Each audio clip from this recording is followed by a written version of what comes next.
baseball scout for the California Angels, Virgil Sweet, is a man in search of a very special dream. He's a player that just rises perfect right out of the earth. He don't have to learn like you and me. He's born to play. Hard part's finding him. It was then that Virgil found Sammy Bodine, a kid with a talent for the game. How good is my son? Mrs. Bodine, I've spent my whole life in baseball. I don't know anything else. He's the best I've ever seen.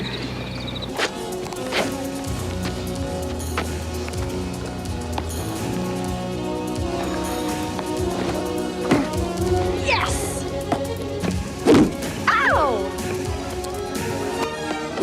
Now it was time to show his dream to the world.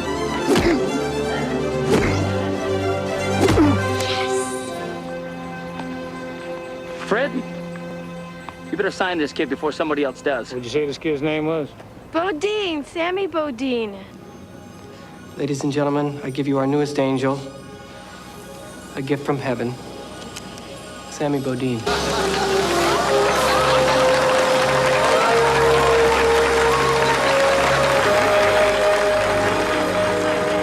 You're a scout, Virgil. You know more about baseball than anybody.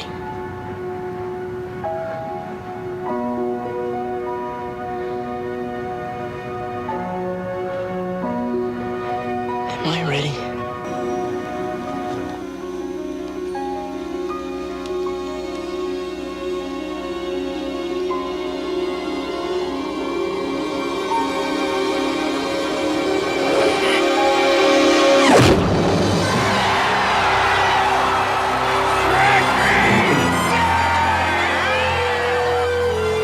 Talent for the game. Edward James, almost Lorraine Bracco.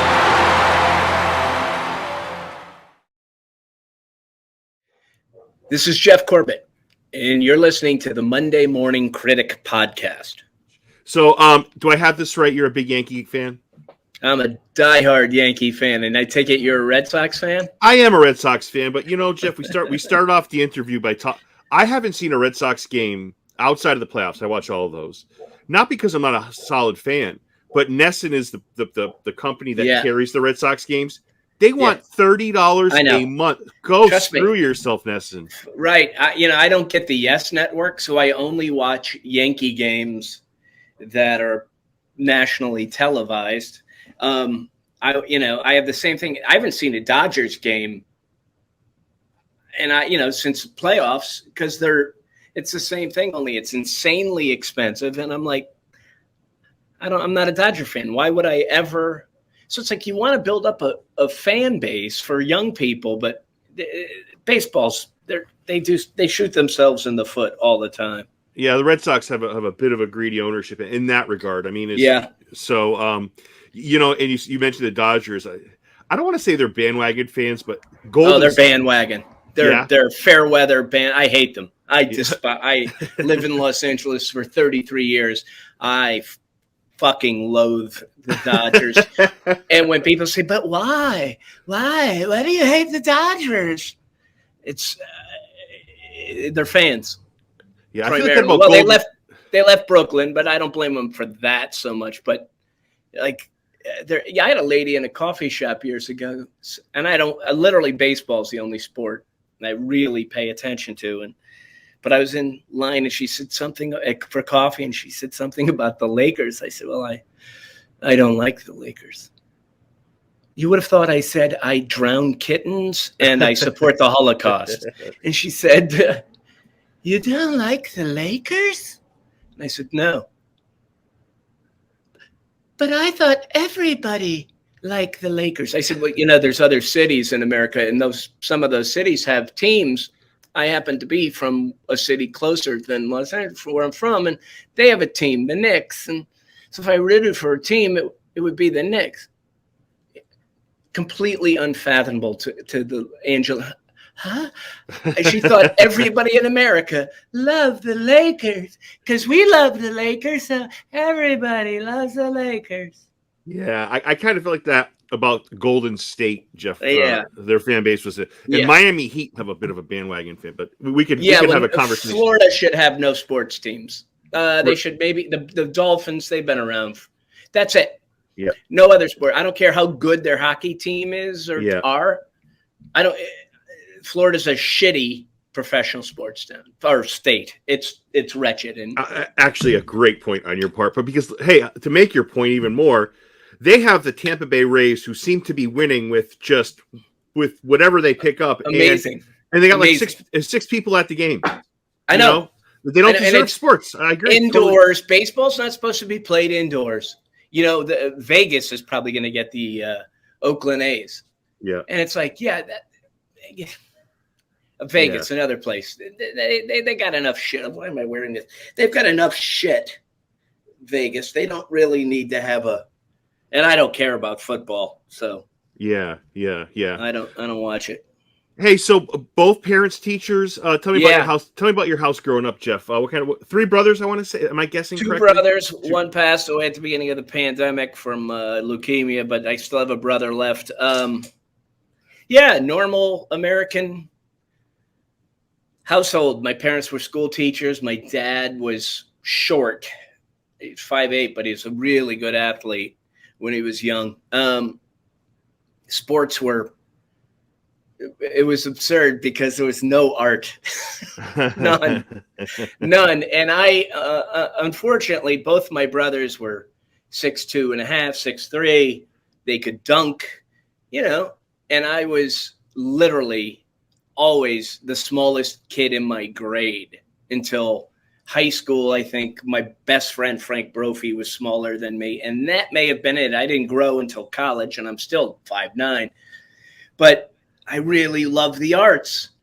I loved music. I knew all about movies when I was little. I love talk shows, oddly enough. I love Mike Douglas. I loved the Mike Douglas show. My friends would out of Philadelphia, my friends were like, I remember saying once, I was in the 3rd grade and I said, Mike Douglas yesterday. And these guys looked at me and, you watched that? And I was like, no. And literally I kind of learned about Hollywood through talk shows. I'd listen to what people were saying, and I somehow just picked up the vernacular. So I remember being in, I don't know what grade, a little later, but I realized I knew what a tracking shot was, a dolly shot, a 2-shot, an over the shoulder. I knew all that.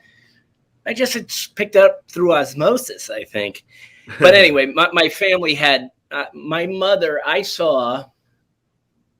was thinking about it just the other day. I saw Hard Day's Night at the drive-in when I was 4, because my cousin was visiting from Kentucky. She was 16 years old, so she was, it was 1964. The Beatles were her world, and even as a 4-year-old, I was keenly aware of the Beatles.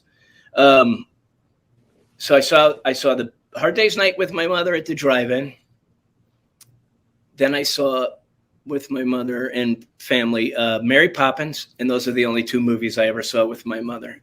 And I think on television we watched Wizard of Oz every year. Should sit down for that. But film meant and means, she's still alive. She's 94 and means nothing. I don't think really she watches anything I'm in, which is just fine. But it just never crossed there. So, and my dad wasn't a big movie guy, to say the least, didn't really listen to much in the way of music. And so I felt like I was just, what am I doing in suburbia? What am I doing here with all these people? And I'm in this sports family, and I love sports, but I was tiny. I got my ass kicked. I was way more coordinated than most of the other kids, but I was still, and then, people would be like, you should be a jockey. Thanks. Look into that. I'll look into being a jockey. But it was a normal, fairly, it's childhood. It's mixed bag of joy and pure torture. That is childhood. That's the best way I've heard somebody talk about childhood. That's exactly it. Yeah. So, these, you never know what other people. You live your life. It's that great George Harrison quote when they said, what was it like being a Beatle? And he said, what was it like not? Right. That's what I was. So Yeah. you have your life. You have, listen, I had two parents who they stayed together. I don't know how much they loved each other, but they stayed together. They were married, and they loved my brothers and I tremendously. So that was all great. There's a lot, looking back, I'm like, wow, I wish I had, if I had gone into acting when I wanted to. I saw Butch Cassidy and the Sundance Kid when I was nine years old. Altered my world to the, I mean, I'm not sure people, some people, a lot of musicians will say they saw Elvis on TV and that was the catalyst for them. I'm getting the next day, they petitioned their parents to get a guitar. And, you talk to, any musician over the age of 70, like what was the catalyst for becoming Elvis, Ed Sullivan Show, and then the Beatles on Ed Sullivan Show. So, and for me, I just happened to stumble in. There was a Center Cinema they had torn down, and I was like, what? To this day, everybody's still like, what? In like 1970, they tore down the old vaudeville, beautiful movie house in my hometown and literally paved Paradise and put up a parking lot for a bank. Bank. And I remember going, what the fuck are you people thinking? Like you're grown-ups? I'm 9. And I know that's wrong. And so then they built this cinder block theater, which was, could have been in Appalachia. It was just a cinder block theater, but they had movies and it was 99 cents. So you'd give them $1. They'd give you a penny and your little like carnival ticket, kind of, cheap. And the kids, it was great. If you didn't like the movie, the kids would throw the penny at the screen. So the movie had hot marks on it. I lived there. And in the 5th grade, my parents started letting me, I'd walk to the movies. And so sometimes by myself, I think I may have seen Butch Cassidy and Sundance Kid because I don't remember anybody else being with me. And I literally was like, I was transfixed. And I knew it was a movie, but the story, I would always go back to see. If I really liked the movie, I'd go back to see it again. And sometimes numerous times, because I can't not get caught up in the story. And even seeing it numerous times, I still get caught up in the story. But then I'd start watching what they were doing. And then I saw, Newman, and I'm like, he lives not too far from here. I know he lives in Connecticut, Paul Newman. And he's born in Ohio. I was born in Ohio. He moved to Connecticut from Ohio. He's got blue eyes. I've got. I want to be that. I want to do exactly what I don't know. I'm never going to be that good looking because the guy, even at 9, I'm like, he's fucking beautiful. And that was funny because the women and with that movie it was so impactful and it was so. It's such a groundbreaking Western. I remember, the mothers in the neighborhood and all over were talking about. That, the men in that movie, Redford and Newman. And I remember a lot of the women like Robert Redford. Oh my God. And I just remember going, Paul Newman.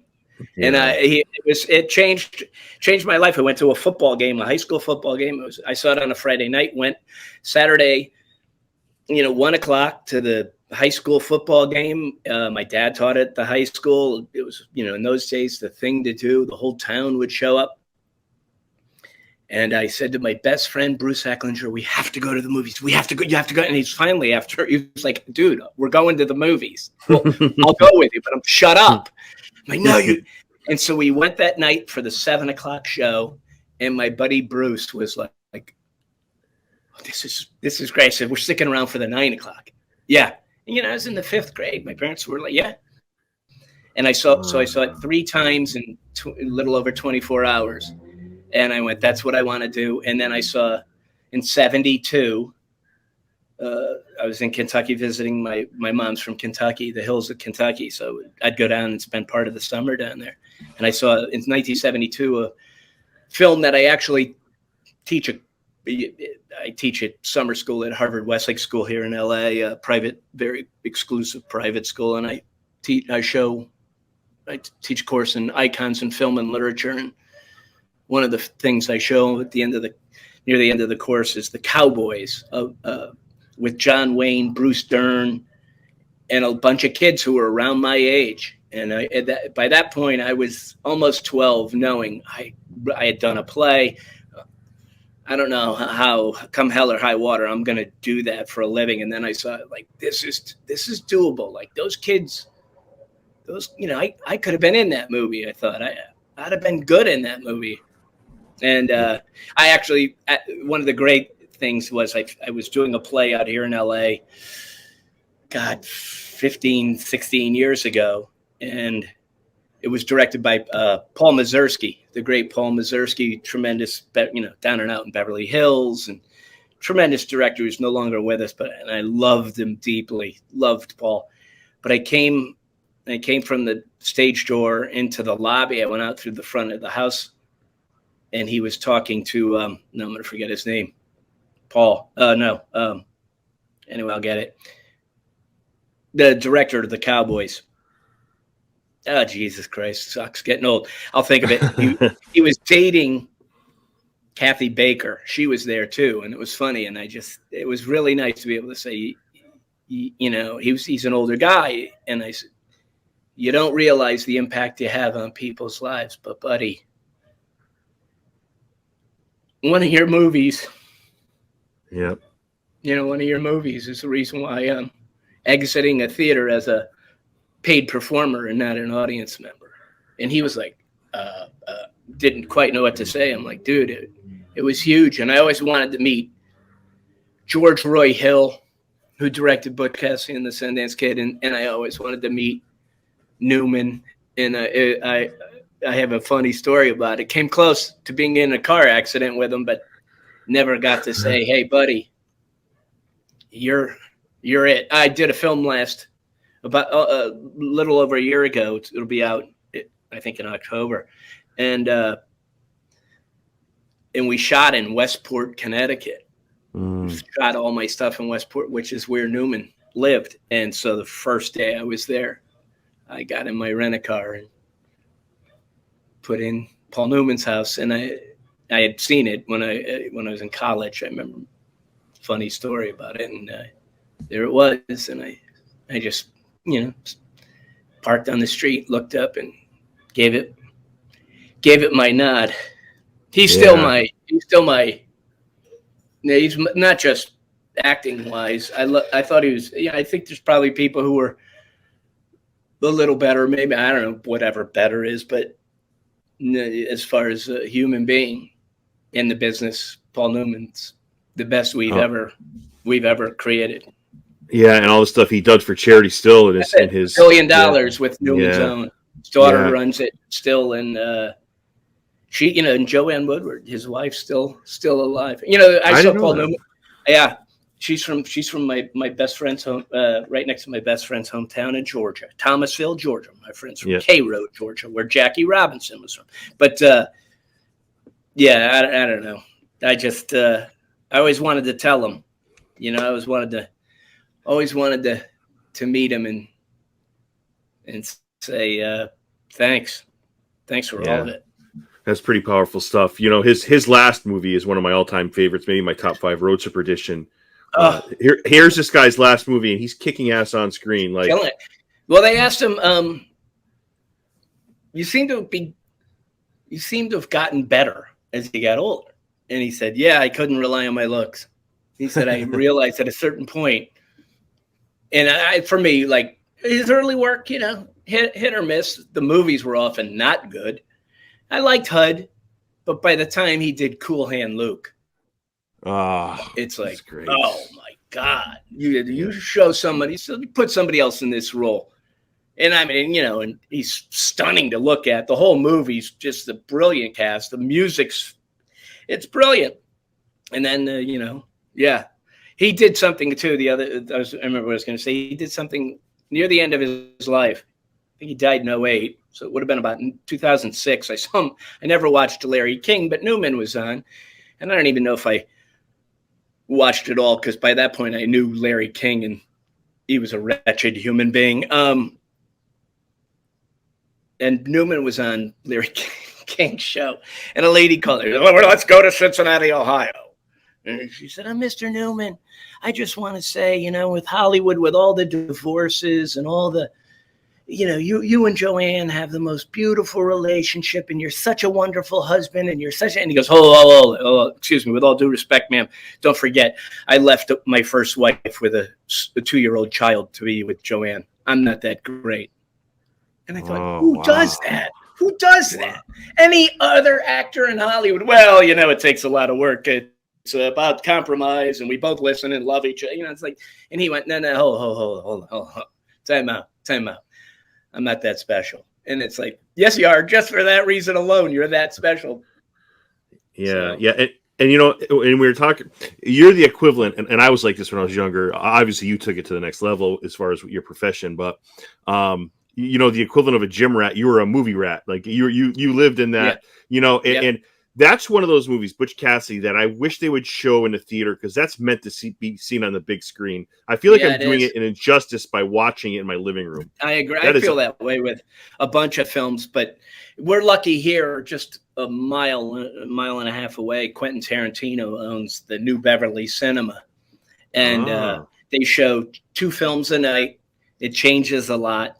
And he bought it. It was about to be bulldozed or turned into whatever, and he bought it in the 11th hour to save it, put in THX sound. So it's really nice. It's like $8 to get in. Popcorn's $4. It's really, he doesn't make a dime on it. Probably loses money, in fact. Shows a lot of his movies now, which I get. But when I moved to LA, it turned out, I was like, wow, I've looked for this place for forever to see these things, So hard. There's a guy. He's like you though, Jeff Quentin. In the sense that he just loves movies. He loves it back and forwards. He loves them. Yeah, he's interesting to talk to. I've read for him, and I talked to him at the theater once before he owned it. But everybody would, it's all film files, so it's kind of nice to be around people who have your same passion, whatever the passion is. In between movies, people go out to the lobby, out smoke cigarettes on the sidewalk, and talk film, which can also be a pain in the ass to listen to people pontificate. But I remember talking to him about whatever, and like, oh, he really knows his stuff. And some of the obscure facts that he knows from like movies that you've never heard of, and he knows like the script. Like it's crazy. I mean, he gets all that from working, I think, in a VHS store when he was younger. Right. But boy, did he really take advantage of that opportunity. I showed up at the New Bev one night before he owned it. I was about 31, 32 years old, and Lawrence Tierney was talking to the owner at the box office. There's nobody around, and I'm like, holy shit, that's Lawrence fucking Tierney. So I buy it, and I'm like, Mr. Tierney? And he turns to me and he said, look at you, you good-looking little son of a bitch. Nope. It's like, wow, he's 80 years old, and he's still reminiscing. It was like, but it was great. It was funny. You see a lot of people there, too. Tarantino put his theater in Once Upon a Time in Hollywood, when they're walking into the El Coyote restaurant, Sharon Tate and Chase Sebring and they look, and there's spotlights, and they go, what's that? And the movie premiere at the porn XXX theater. Yeah, they have premieres. Everybody has premieres, and that was his theater. It was a little inside joke. That was his theater. Yeah, that's great. That is great. Before we get into your filmography, so you mentioned the impact Paul Newman. You really effectively described that. And I think that's so awesome. Has there been somebody that you have met along your journey as an actor that maybe didn't have the same profound effect that Newman had? Yeah. But you had a chance to see somebody and say, you know what, I love. Yeah. Charles Durning. I did a thing for the BBC through LA Theatre Works and the British Broadcasting Company. It was great. I only got to do it for, I don't know, maybe 10 days, but I showed up the first day of rehearsal in Santa Monica. It was going to be broadcast on the radio. It was a radio play. And I showed up at rehearsal, and it was Tyne Daly, who I think I had worked with before, maybe, or I did after, if not, but I've worked with it a couple times. Tyne Daly, Charles Durning, Ed Asner, Harris Yulin, Harold Gould. I mean, some of the greatest characters, Joe Spano. It was incredible. And me. It was the Great Tennessee Monkey Trail, the Scopes Trial from Tennessee. Right. That Inherit the Wind is based on. Only we were doing the actual transcripts from the play. I was playing Scopes because, as I said, my mom's from Kentucky. I can do the whole accent. Ain't a problem to do it. And Durning was playing, I think, Clarence Darrow. And, and Charles Durning, I'll never meet anybody like Charles Durning. It was a profound experience. I absolutely fell in love with the guy. And to watch all these guys apply their craft was a lesson that an actor would pay handsomely. And I got to sit there every day and read this stuff, and not a lick of pretension amongst any of those guys. They treated me. In fact, when Ed Asner died sometime this year, I believe, right? Yeah, it was recent.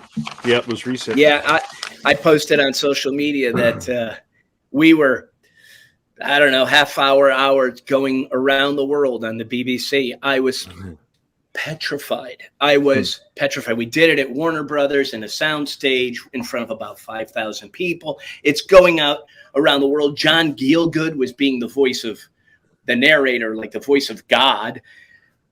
He was in London. He didn't come here for it. He was older. But John Gielgud, I mean, I'm nervous as can be. It's a British director. I'm at the urinal at Warner Brothers. And the British director came in. He's at another urinal. Asner comes in.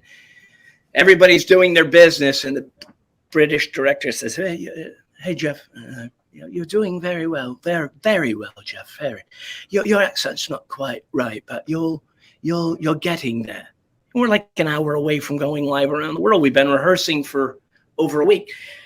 And Asner says, hey, Corbett, where's your mother from? And I said, Wolf County, Kentucky. Yeah. Where are you from? The guy goes, London. Yeah. You're going to tell him about, you're doing just fine. Don't listen to him. And he zips up his pants and leaves me standing with the director still like yeah. It was a That's nervous. Great. And I actually heard that show not too long ago. It popped up on NPR or something, and I'm like, oh, that's a young me. And Kevin Spacey said to me, I'll never forget, said, Jesus Christ, what the hell are you doing up there? So look at this cast. What are you doing up there? And I said, looking good. Because everybody else was 70. But Durning was, and I remember Durning too at Warner Brothers. It was, I think we did 2 performances, and in between performances, he was telling me about D-Day, and not with not with one thing of my bravery it wasn't D-Day. I'm sorry. It was the Battle of the Bulge. Sorry, there's a jet going into Santa Monica. Listening to Charles Durning describe this, it's like, oh my, and he had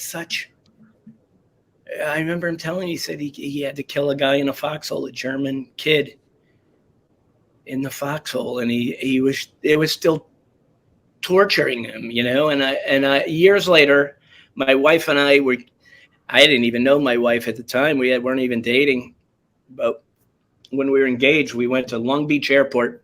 They were having a function for the WACs, the Women Air Corps, the women who ferried the planes, to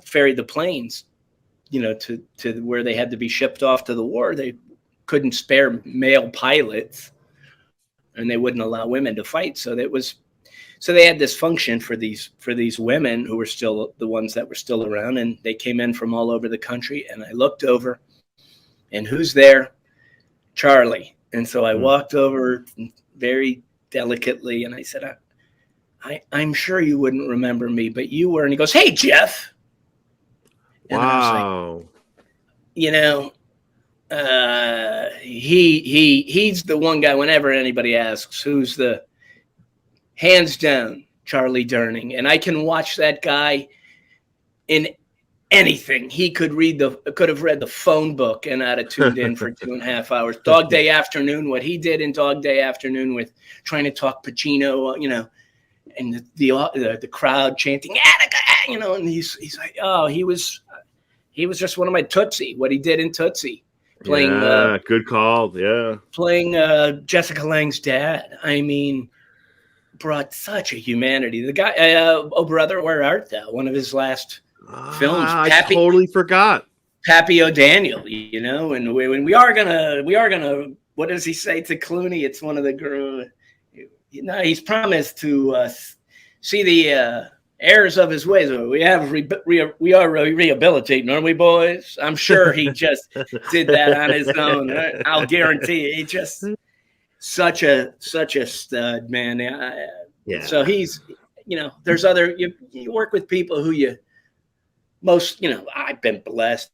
Most of the people I really like, handful of people I didn't, but that's nominal in comparison to the people I do. But then there's people who just overwhelm you with their talent. And Durning for me was, and I mean, I was on stage with all these guys who were great. Harris Yulin, I'm like, oh my God, you were in Scarface. You were great in Scarface. You know, he's one of those guys where I had to, it was pre-internet, but I'm like, Harris, you know, he's been in everything. And if someone said Harris Yulin, but you look him up and everybody goes, oh, yeah, that guy. Oh, Christ. He was ubiquitous in the 60s, 70s, 80s, and 90s. Just, you know, you look on their IMDb pages, and these guys have like 260 credits. Huh? You worked all the time. Yeah. You know, they were just, and I remember also all those guys talking about, interesting enough, not film, not television. They all talked theater all the time. And I was like, oh, yeah. Oh, yeah. Wow. Yeah. Wow. Those are pros. Shakespeare. They were, you know, we're never trying to, well, you know, when I did. It's funny because the guys who've done it and the women who've done it are humble. It's the ones who haven't, that are, well, let me tell you something, son. You know. Yep. You know, and speaking of filmography, I love yours. We're going to get to talent for the game in a second. Yeah. Quantum Leap, The Little Things. US. Yeah, I just watched Quantum Leap the other night. I hadn't seen it, but my wife TiVo'd. She was on 3 weeks before I was. We didn't know each other. She had done a guest star on it, and so she TiVo'd both our episodes. And so I started like, I hadn't seen this in 30 years. And I watched it, and I was like, I was good on that. I had fun on that. Yeah, and Elite, the episode you were in, A Leap for Lisa, is very big amongst Quantum Leap fans. It's really, I remember seeing that when it dropped. It's a great episode. The other thing is, before we get into talent for the game, is maybe the most underrated show I've seen in the last 10 years is Newsroom. Talk about a great show. I mean, I don't know if you remember, Jeff, early on. It was the first episode. Jeff Daniels, his monologue he gives, it's just, is that the America one being number one? Yes, it's one of the best. We're 17th in infant mortality. Blah, blah, blah. Yeah. So how are we so star-spangled awesome? You know, because we have freedom. You know, Germany's free, Switzerland's free, and Norway's free. Like our freedom. Yeah, it's true. You know, I don't know how he did it. That's what he's another guy. You go, I've never met Jeff Daniels, never even laid eyes on him. I've never seen, but you just look and go, he's not an asshole. You just know Jeff Daniels is not a jerk. And not just that, he's he went and did Atticus Finch on Broadway, like that takes some chutzpah to say, let me tackle arguably the most heroic character and sort of iconic. And that was also written by Sorkin too. The Broadway play was reworked by Aaron Sorkin, the Harper Lee. Great writer. Yeah, he's a great writer, Sorkin. Jesus. Oh, he can. Sorkin. I'm lucky to my kids went to a tawny private school here in LA, and Aaron's daughter, his youngest, was a year behind one of my daughters, sort of close to my middle daughter, a grade behind. And I would see him on the campus all the time. It's an elementary school, so you'd pick your kids up. Never, ever bothered them. It's not the place to pitch yourself, and I'm not really particularly good at that anyway. I never do it. But after I did the episode, it was a couple weeks later, and he happened to walk by. I said, "Hey, I just worked for you." And he said, "What? What'd you do?" And I said, I played the pilot. And he goes, "We're cutting that now. You were really good. Dude, you were really good." And I had never talked to him. I'm sure he had no idea who I was. That was really fun to do. It was also, there is one thing I noticed about the newsroom, and I noticed when we were shooting, I love airplanes, like my other passion, sports, films, and airplanes. Wow. Both the pilots came out of the cockpit in that scene. There's only 2 pilots in a modern day cockpit. And it wasn't a wide body. If it was a 747, there'd be 3, but it wasn't a wide body jet. And so it's like, and the guy playing the first officer, the co-pilot, I said to him, only one guy would come out of the cockpit. And he goes, "Oh no." And I said, "Don't worry, I'm not blowing your gig. I'm not blowing at your guy." I would never do that, but it was like, who's in the cockpit? Who's on the brakes? That's great. It's just such a wonderful show. That show's good. I like all those shows. I like the shows that, I like stupid stuff too, but I like shows that make you think and tackle stuff that's sort of a little more profound and meaningful, especially these days when there's a lot that should be said and people want to talk about Real Housewives or something. You're like, no, democracy's in peril. I don't give a shit with some vacuous. Yeah. Yeah. And it's only 3 seasons, but I know. So let me ask you, one of the most underrated. So I would put Talent for the Game in the same ballpark as what's that?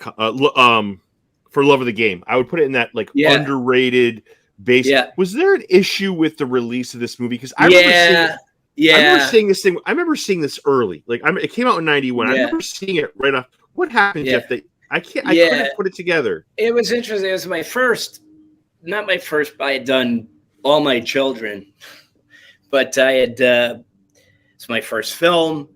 I had done a co-star on a television Tour of Duty. But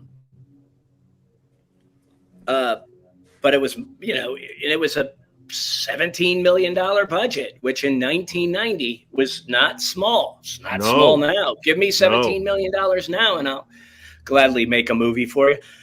We went off to Idaho to shoot. And while I remember one morning we were in Coeur d'Alene, Idaho, came downstairs in the hotel, beautiful hotel on the lake there. And I think it was Eddie almost, and maybe Lorraine was in on the conversation, the director, Robert M. Young, people were talking, and I could tell some shit was going on. So I was like, "What's up?" And I'm young and naive and feeling my oats. So I was like, hey, what's going on? They're like, "Not good." And I said, what? And they said, the brass at Paramount all got fired yesterday. And I'm like, "Oh, so, okay, so there's new brass. What?" And they're like, "No, they don't want to see the films that the other administration had succeed." So you get caught up in and I'm like, "Really?" And I literally remember thinking, Hollywood's that petty? Now, of course, at 61 years old, that petty? You can. This place should be renamed Petticoat Junction. It's shit. And so I was like, oh, and but never. Even then, I didn't. Well, I thought there's no way they're not going to release this. And then I flew back to the East Coast to spend the holidays, Thanksgiving and Christmas. And I'm like, well, I'll just sort of wait it out till the movie's coming, and then I'll go to LA and everybody will want me.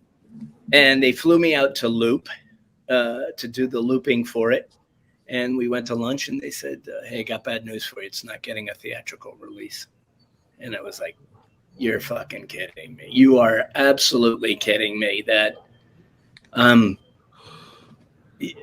this was going to be I had the starring thing in a $17 million movie. You're going to eat $17 million? That just doesn't, and they didn't. And it just languished in obscurity and premiered it, as I like to say, 35,000 feet on American Airlines. And, it has a small cult following. I couldn't have had more fun doing any project. It was. Oh, it's a fantastic sports movie. Like I was reading the reviews on IMDb today. People that see it love it. Like I just bought it on iTunes. Like I own it on VHS somewhere and maybe DVD. But I said, you know what? I want a digital copy of it. I bought it. It was $6.99, best $7 I ever spent. The thing I was proud of was that they it was baseball players, and growing up as an athlete and surrounded, we went to sports far more than we should have. My father was a little nuts about it. Literally every night of the week from infancy through high school, 6 nights a week, I was at a sporting event. My grades showed that I was at sporting events instead of doing what I should have been doing. But it bothered me. I remember my brothers when would watch sports movies or television shows, the White Shadow with Kent Howard. It was great show. My brother's town. We had my brother Tim, who passed away a couple of years ago. He was a really good hoop player. Yeah. They had a team in the rec league in our town, and they were Carver High. And everybody would go, "What the hell's Carver High?" And it's the team from White Shadow. We're Carver High. But you watch these guys and or you'd see baseball. I love Bull Durham, a wonderful film. Tim Robbins ain't a baseball player. Ray Liotta in Field of Dreams. And first of all, Shoeless Joe Jackson hit from the other side. But it drove me nuts when I'd watch sports movies with non-athletes in the role. Gary Cooper is Lou Gehrig, all on down the line. And so the one thing I thought we had going for us, and we did, was we could all play. And they did something very, very, very smart. I was out here for pilot season when there used to be pilot seasons. I was out here the winter of 1990 with my agent, and he didn't submit me for it. I didn't know. I didn't get the breakdowns. I didn't know who was out there. I would later learn Woody Harrelson lobbied hard for the role. We all went back to New York that spring, and his assistant in New York, my agent, late great agent Michael Kingman, passed away from AIDS. His assistant said they didn't like Corbett, and he goes, "Oh, I didn't submit him for that." And he goes, "Why?" And he goes, "Have you ever seen him play baseball?" And he said, "No," because I had played one softball game with this guy, and I sort of torched it. I remember making a catch in that softball game that just had people going, "Wow." I could fly. I was fast as hell, and I could fly. I just ran down a ball. And I was like, what? And so he said, submit him. So he submitted me. Mindy Marin, the casting director, Bob Young, Eddie almost flew from L.A. to see actors. And they were big actors. And instead, they had seen everybody in L.A., and they would ask actors, can you play baseball? Can I play baseball? Can you ride a horse? Can you shoot? Yeah. Can you fly fish? Can you fly an airplane? Are you an astronaut? Oh, am I an astronaut? So people would read, they read well, and then they'd go out and throw and go like, oh, yeah, okay. Which one's the baseball again? Yeah. So in New York, instead of reading everybody first, they took us to Central Park to throw. luckily that spring, my parents lived in Connecticut. I was working at a restaurant in New York, but I had a lot of days off and stuff. And it's New York in the summer. What do you want to do? Get out. So I'd get on my brother worked on the railroad. I rode the railroad for free. So I'd go up to Connecticut. My parents had a beautiful pool that was near the water, but it's great. The neighbor who lived across the street from us, he just died a couple of years ago from Alzheimer's. Really good guy. He was younger than my folks. Would get out after dinner, a couple of days a week when I'd be home. And it was the springtime. I'd give him a catcher's mitt and would go out to the street, and I was like, wow, I wish I had thrown like this in high school. I had grown and grew into my body. I was 29, and I was throwing gas. So while I showed up in Central Park, I remember an actor of note was in front of me in line. They all had their gloves and whatever. I dressed more like a baseball player than most guys. I saw this guy throw in front of me, and I went, well, he's no competition. I don't know about the other guys, but it ain't going to be him. Yeah. Kenny Medlock, who was a former Dodger organization guy, he was there with Eddie, almost his assistant. Danny Hara, playing catcher, had the mask. And I remember the first thing I did, I gave him the signal for fastball, which none of these guys out. I'm throwing a fastball. And I cranked maybe an 88-mile-an-hour fastball. Hit, bam, popped the mitt. And I remember this guy turning around and looking at Medlock like, did you catch that? Did you see that? Threw a couple more fastballs, and I gave him throwing a curveball. Boom! Snapped him a curveball. They called me over, and they said, where'd you play? And I made up something or whatever. And they said, thanks. I went off to work, waited tables that night.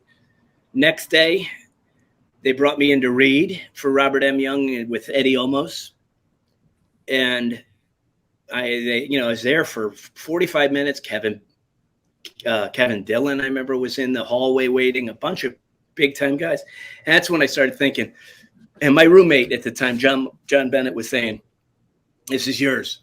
This is yours. Nobody else has this. Nobody can do what you're doing. Just stay on it. Don't even. I went to work that night after reading, and they called. They had a payphone at this restaurant in the village, West Village.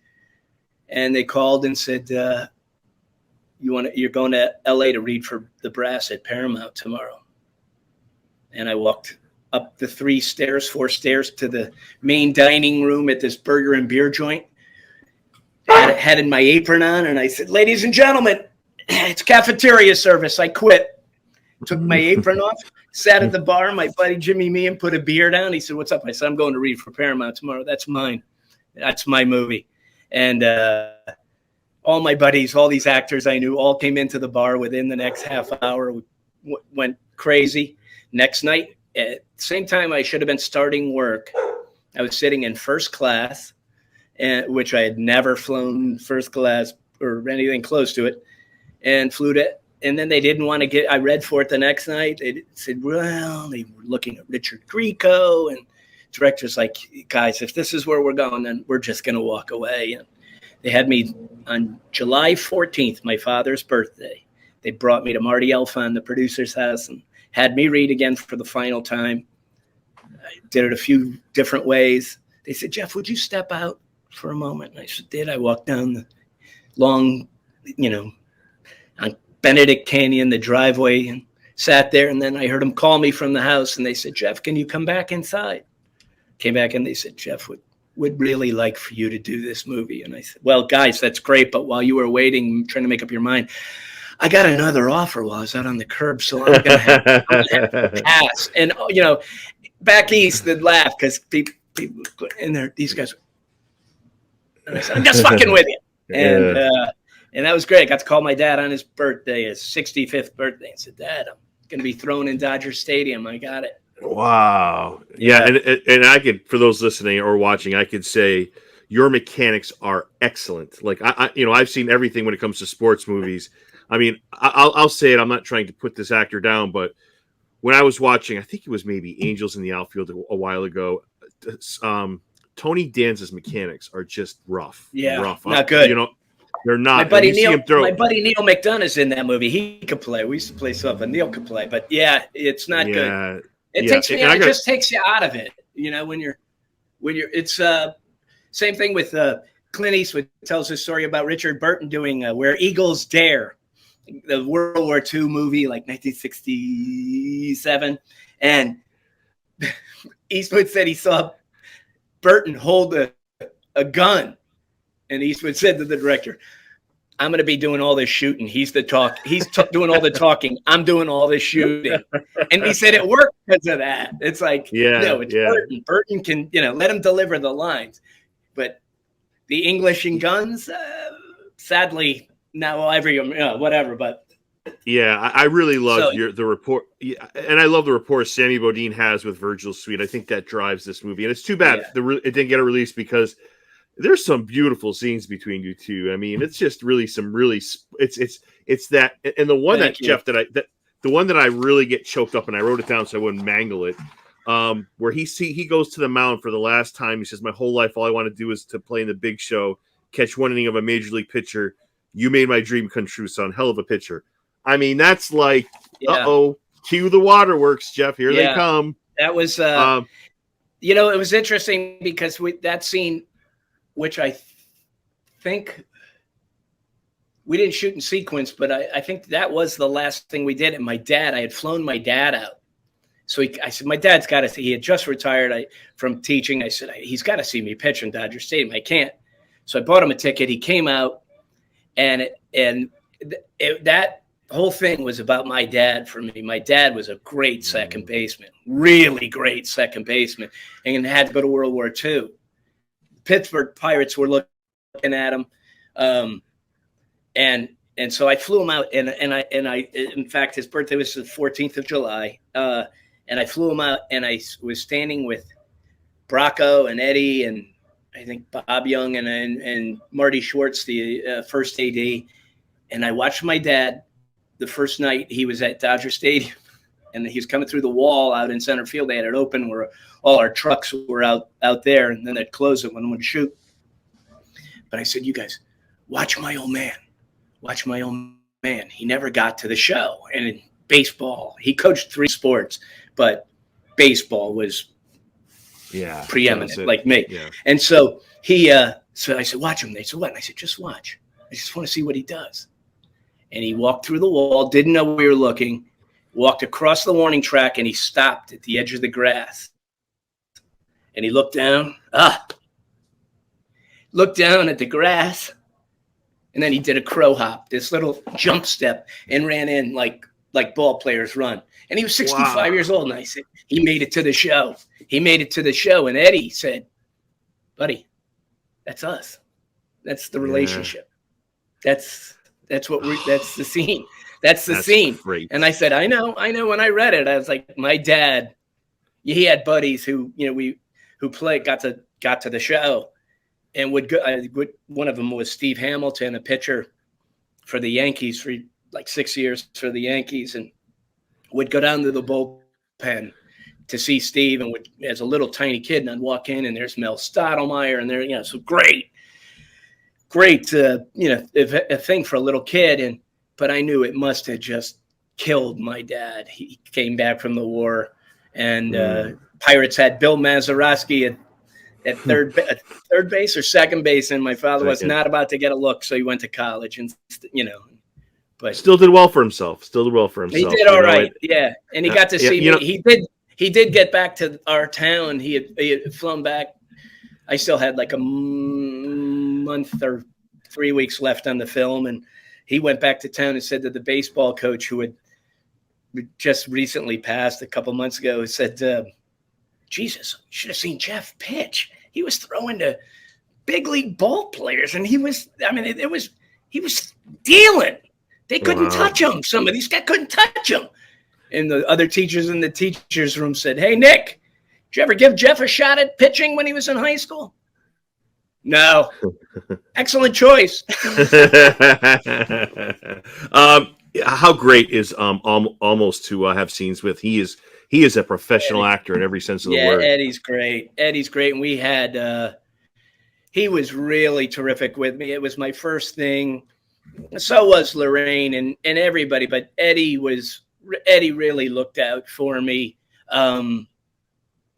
really helped my confidence a lot. I was confident in my abilities, but it was just such ease working with him that we had an instant rapport from the day we met. I think we were very similar in a lot of ways, just our temperaments, and it was easy. That was easy. We had so much fun. We were on the road, and it was beautiful. Yeah, and it gets you thinking because Sammy Bodine, one of these like legendary, iconic, sports characters. It got me thinking: how many guys have actually skipped the minors and got? I mean, obviously the ownership was putting him in a position where it's far too soon, but since '65, there's only been 23 players that have skipped the minor league. That's unbelievable. That's an amazing. Unbelievable number. Yeah, I remember one of the early guys. I mentioned him in the movie, David Clyde. He was a pitcher. And there was all sorts of hype around this kid. I think he might have been out of Texas. And I was in like high school. And it's like, holy shit, this kid's going from high school to the bigs. And he washed out. None of these guys, very few. Some did. Robin Yount might have gone right to. There's a few. I think John Oru, Jim Abbott, who had no right hand. Right. Abbott. Dave Winfield, I think, skipped the minors too. There's been a few, not a lot. Yeah. Interesting thing about Winfield. I used to know Dave Winfield. I haven't seen him in years, but again, our kids went to the same school, and then I coached at Harvard Westlake here in LA for 11 seasons, middle school ball. And Harvard Westlake's baseball programs ridiculous. Like Giolito, Lucas Giolito for the White Sox. He's a Harvard Westlake grad. Max Fried for the Braves. Flaherty for St. Louis. So three amazing pitchers right now are so these kids. I mean, they're so much better than I was in high school. But Winfield's kid went to HW, and I got to coach him for really wonderful boy. I got to coach him for 2 seasons, and it was great because you watch Dave. You go, look, can you tell the Hall of Famer? Can you tell the Hall of Famer from the little Beverly Hills Jewish dads who never quite because when he would be in his lawn chair like this, and if his son got a hit, he'd go.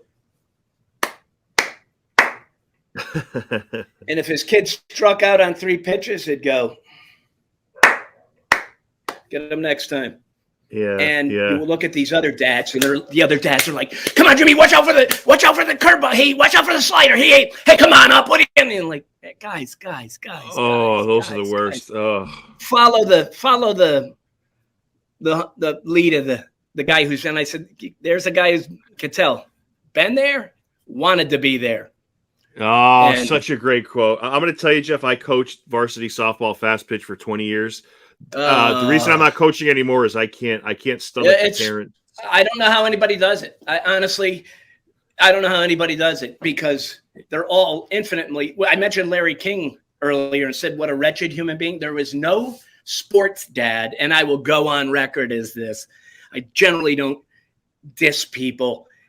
Larry King was the worst sports parent I have ever. My brother Tim flew out. I was coaching my son's Little League team. Little League. I don't give a shit if we win the Little League. And my brother's like, you're that's Larry King. And I'm like, he goes, this guy's he's an imbecile. He thought he was Mr. Baseball. Because I'm from Brooklyn. I knew the Dodgers. And I remember I couldn't stand that. I couldn't imagine now being a high school coach. I can't imagine. No, it's crazy. And, it's funny that I feel like what a small world it is because Harvard Westlake, the guest before you that I had on a couple days ago, who was in Hoosiers, David Neerdorf, I think went to Harvard Westlake. I think. So it's a very popular place. Lastly, thank you for all this time, by the way, Jeff. Really kind of you to sit with me.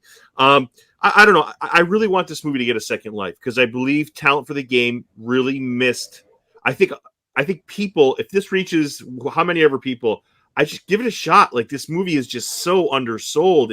And not for anybody's fault. well, maybe the new executives at Paramount Yeah. a couple years back. But boy, this movie deserves a rewatch if I ever seen one. Thanks. MLB Network was airing it a few years ago. They would show it quite a bit, and I thought, oh, that's nice. And then they stopped, and I always wondered why. Thank you for saying that. That's very nice.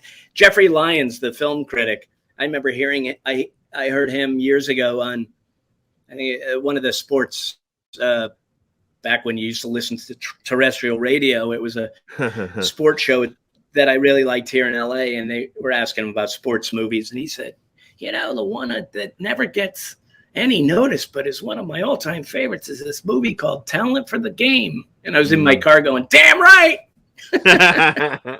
and the way Edward just drives the movie with his passion for baseball, like you see people, I love baseball or I love football. It's like, yeah, you look like an actor that loves, but he really even you two, you guys can sense the passion for the game in the way you're portraying these characters, and that's what drives this wonderful movie.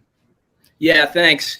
The other thing that I was really lucky about was I got to hang out with a bunch of, big leaguers, former big leaguers and whatever. And so talking to these guys and, trying to glean as much of the mannerisms, the cadence of their speech and whatever. And I've been around jocks my whole life, but these are guys who've done it. And these are guys who, and so the guy playing one of the coaches was Bobby Tolan, former Cincinnati Red. And so when my dad came out, I said, Bobby, this is my dad. And I said, Bobby played for Cincinnati. And my dad was like, yeah, are you an idiot? You saw him when you were 8 years old, 1969, the last year at Crosley Field. I said, Bobby, you were on that team? Yeah, and who'd you play? And my father said, well, whoever they played, it was like St. Louis. And Bobby goes, 3 for 4. I struck out on a curveball. And you're like, wow, these guys. Yeah, he struck me out on a curveball. And I'm like, oh my God, they remember. Oh yeah, that guy. Yeah, I think it's amazing. So I was like, this is their lives. Baseball is their, and they were great to me. Lenny Randall, especially a former Met, famous for a great meltdown in a game. I think he maybe punched the umpire. He was great to me. Darryl Thomas, former Dodger. There were all sorts of really good guys who sort of took me under their wings. Come on. And then you get to pitch in Dodger Stadium. Yeah. And I want to say the director, Bob Young, is 98 years old. I think he's still with us. I could be wrong, but I'm pretty sure. I went to I never get to see him anymore. I saw him a few years ago, but I remember saying to Bob one day, Bob, Eddie had told me, Bob went to MIT when he was 15 years old. Like, what? Wow. We're in the car going, I said, Bob, you went to MIT when you were 15 or 16 years old? And he's quiet, really didn't know baseball. And he goes, yeah. I said, Bob, when I was 16 years old, I couldn't spell MIT. And he thought that was the greatest. I should put that in the movie.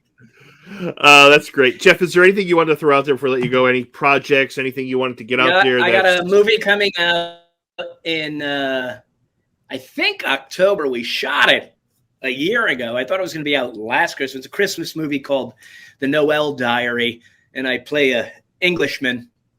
So that'll be a look for it. It's a Christmas movie. It should be a lot of fun. Well, hopefully you don't have a director that's from the South that tells you your accent's off, right? Like you had other. Charlie Shire is a good director, and no, in fact, with that one, I love accents. I could always do accents as a kid, and I used to screw with people. I would never wanted to be from Wallingford, Connecticut, so I'd be skiing or doing whatever, and where are you from? And I'm from Metairie, Louisiana. People, what are you doing here? Well, I ran away from home, and so I'm on my way to work at a ski resort, and people would be like, "Oh my God, he's 11 years old. He ran away from home." So I always had an ear. And for this movie, The Noel Diary is doing the first shot. The DP, the director of photography, was from England, and I'm looking through, and I said to Bonnie Bedelia, I play her boyfriend, and I said, I'd love to have you. If possible, I'd love to have you. And I saw the guy peer out and look. go back to the thing. And when they yelled cut, Charlie Shire, the director, came running out of the house we were shooting at. He goes, "Are you doing a Northern English accent?" And I said, "Newcastle." And the DP's going, "Yeah, it's my hometown." And he goes, "How'd you come up with that?" I said, "I watch soccer. I listen to the interviews when it's over." So sort of, when I was a kid, I could do any accent. I used to show up the first day of school and try to, I went to had a new teacher. It was her first day at our school. And so my neighbors were from Germany. So the kids are saying, "He just moved here from Munich." Ja, was ist los? Ja, nein, sprechen Sie, ja. Nun, mein Namen, Jeff. And for like 2 hours, she's like, "God, this German kid doesn't speak any." She went to the teacher's lounge and said, "Jesus, they gave me this kid from Germany. He doesn't speak a lick of English. Doesn't have a very German name, though." And they said, "What's the name?" They said, "Jeff Corbett." And they said, "Yeah, that's Joan Cosette Corbett's son. He's about as German as." She went back. She was great. She also helped me become an actor. She said, "I love that's that. great. You have a sense of humor. I love that. We're just going to use it at the right time." And every other teacher had sort of beaten me over the head. And I was like, oh. So yeah, that's awesome. Jeff, you are a good human being and a wonderful actor. Thank you so much for coming on the podcast today. My pleasure, and good luck with the podcast.